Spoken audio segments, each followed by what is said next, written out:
to bring my pencil. How will I do my work today?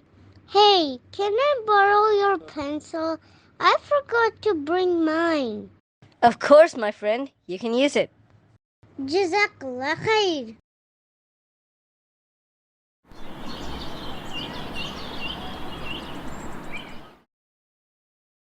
Assalamu alaikum. Walaikum assalam. Oh, there's a pencil on the floor. Someone might step on it. Oh, my friend lent it to me in the class as I forgot mine at home. MashaAllah, it's a very good gesture to help others in their time of need. Yes, he has helped me today.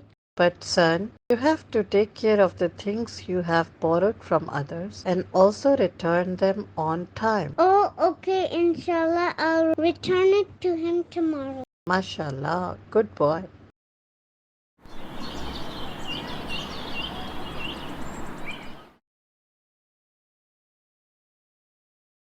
Wow, you have a good storybook collection. Jazakallah khair. But this one is the best storybook. Wow, can I borrow it? Yes, sure, no problem. Jazakallah khair. Assalamu alaikum, son. It's time to go to bed. Walaikum assalam. Mama, I borrowed this book from my cousin today. It's very interesting. Oh, that's great.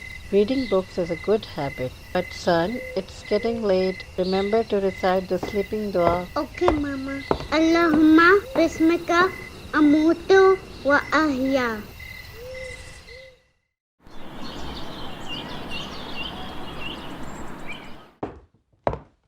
Oh no, he still did not return the book. I'll talk to him later.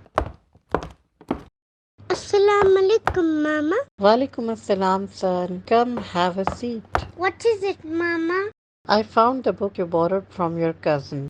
Oh no, I forgot to return it back.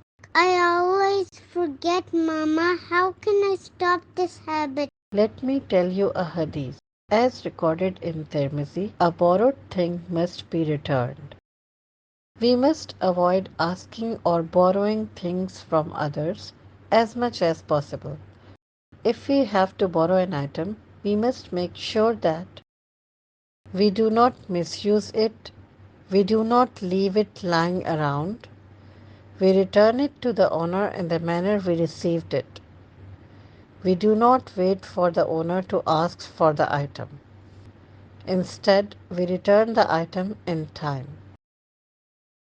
Jazakallah, Mama, for guiding me. Inshallah, I'll try my best to remember this. MashaAllah, good boy.